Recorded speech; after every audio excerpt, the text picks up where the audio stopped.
class? Yes. In the series, the Indian Companies Act 2013, let's discuss about directors. Okay, so in this video, we are focusing on the legal position of directors in the company. We will also look into the legal requirements such as the number of directors in a company and director identification numbers, etc. Okay, so let's see.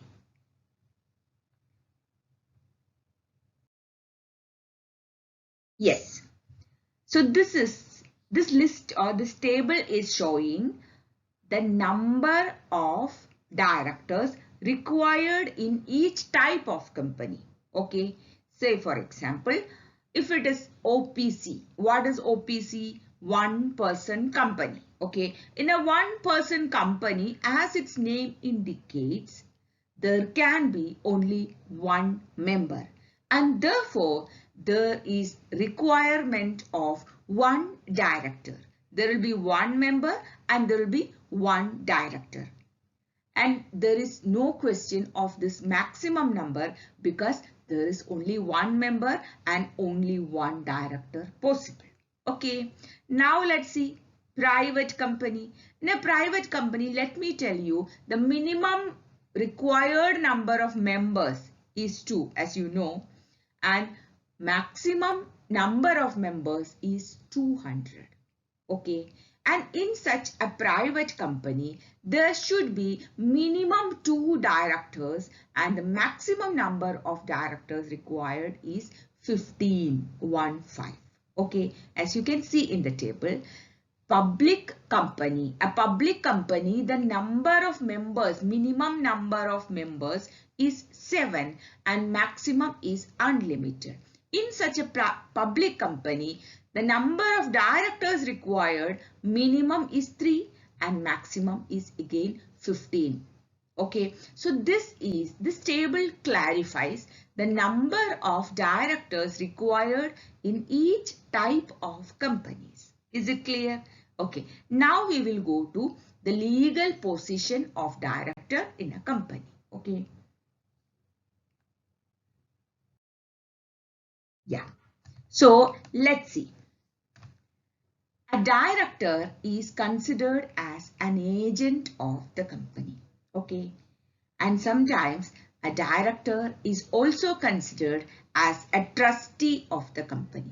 Now, before we go into these details, let me tell you, a director is in any way, whatever may be the definition you give to the term director, a director is the member of board of directors of a company, and it is the board of directors which run the company. Rather, board of directors act as arms, hands, legs, heart, brain, and the personality of the company. It is the board of directors who take decisions on behalf of the company.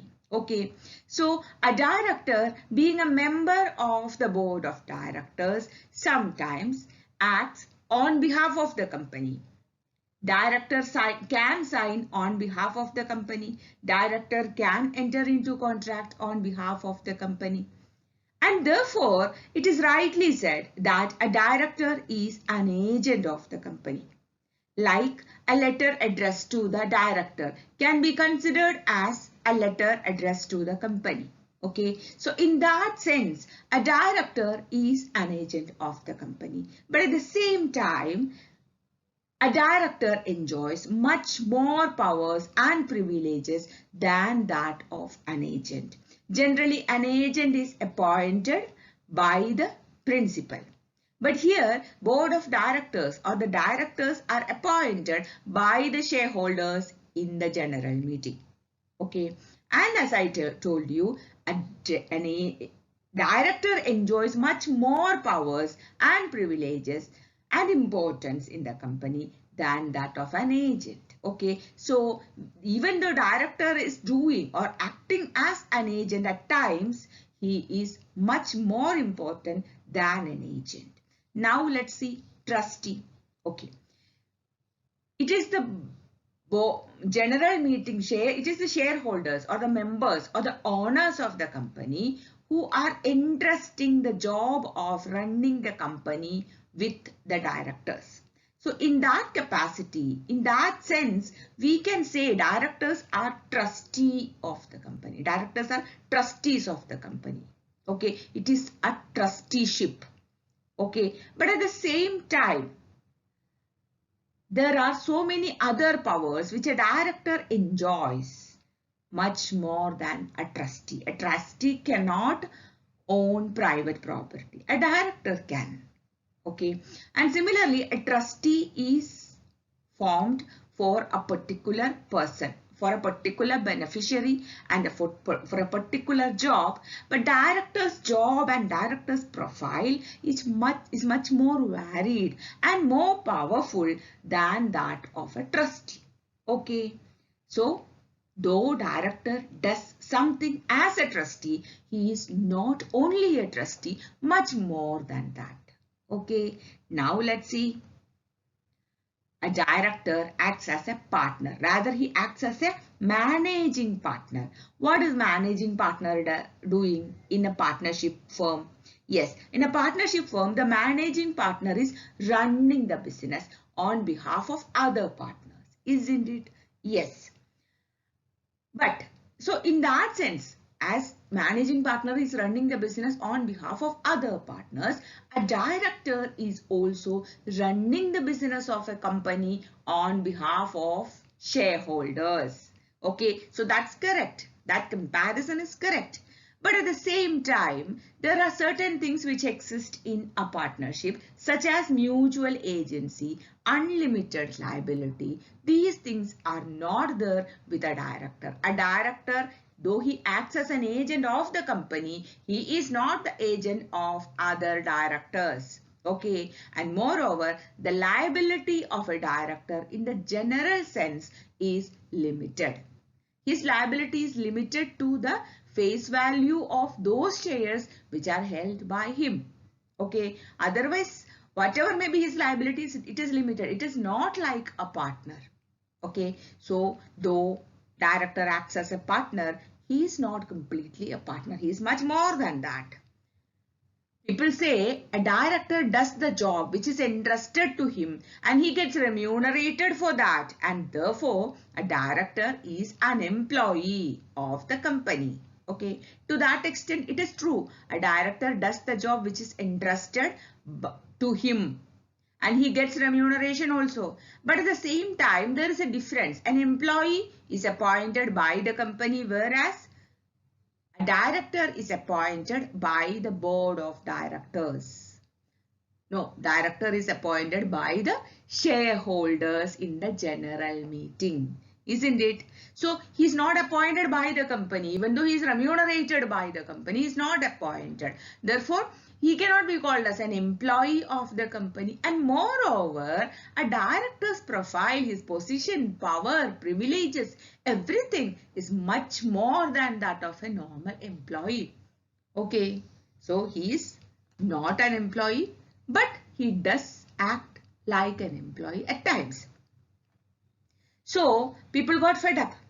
People said, let's say director is an organ of the body called the company. Okay, director is acting as hand of the company. Sometimes director is acting as heart of the company. Sometimes he acts as the brain and sometimes he acts as the legs. Yes, director can be rightly called as an organ of the company, no doubt about it. But there are certain problems like an organ of the body, a separate organ of the body will not suffer from anything without its having immediate effect on the body, isn't it? If you have any trouble on any part of your body, any organ of your body, it will definitely have its own effect on the entire body, isn't it? Yeah. But say for example, there is an infection on any part of the body. The entire body will show its repercussions or its reactions, isn't it? But a director is, for example, a director is charged with an offense. An offense can be criminal offense or a civil offense. But what we need to do, you can remove the director. A director's actions or his inactions in that respect will not affect the company. Okay, so the comparison such as organ of the body is also not completely correct. Okay, so but these are the options available for us. Sometimes the director acts as an agent, a trustee, a partner, employee, organ of the body. He does act, but at the same time he is much more than any of these positions. Okay, so this is what we have to conclude about the legal position of director in a company. He is an agent, a trustee, a partner, an employee, and an organ of the body called company, but at the same time the position of director is much more than any of these things. Okay, is that clear to you? Yes. If it is clear, or please comment. If it is not clear, then also put your suggestions, put your comments in the comment box. I'll be happy to help. Okay. So we'll meet again in another video with another topic. Till then, bye.